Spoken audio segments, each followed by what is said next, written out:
अस्सलाम वालेकुम स्टूडेंट्स, आज हम पढ़ेंगे एक्सरसाइज 1.15। 1.15 पढ़ने से पहले कुछ कंसेप्ट्स का जानना ज़रूरी है। इसके लिए हम आएंगे पेज नंबर 58 पे। 58 पे है, एक है इनकम टैक्स। इनकम टैक्स ऐसी इनकम जो इनकम पे टैक्स लिया जाता है उसे कहते हैं इनकम टैक्स, ठीक है, जो एनुअली लिया जाता है।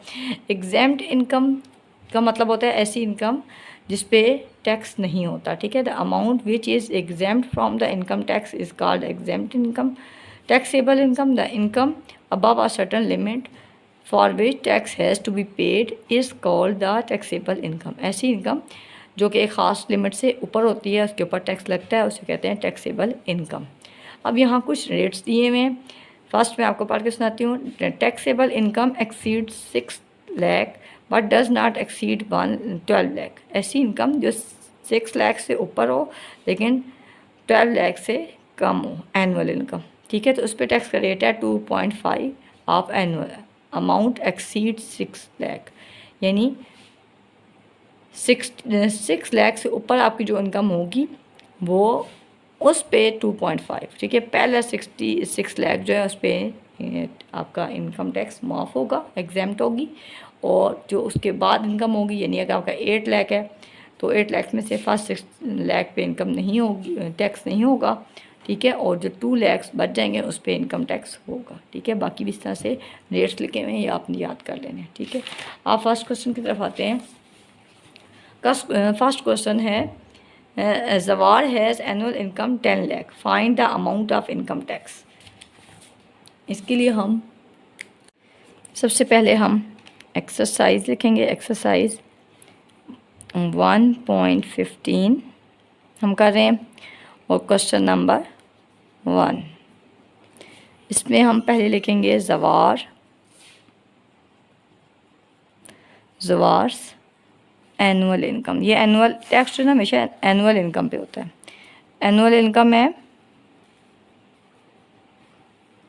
10 लाख, ठीक है।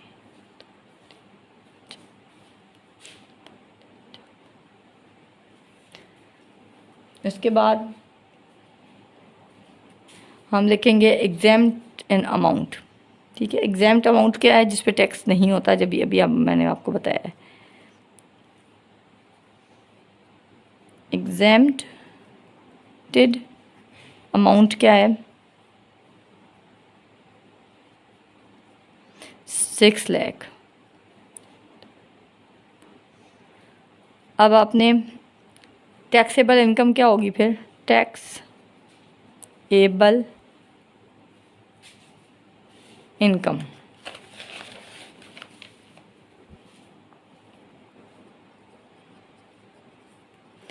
आप 10 लाख में से 6 लाख माइनस कर लेंगे,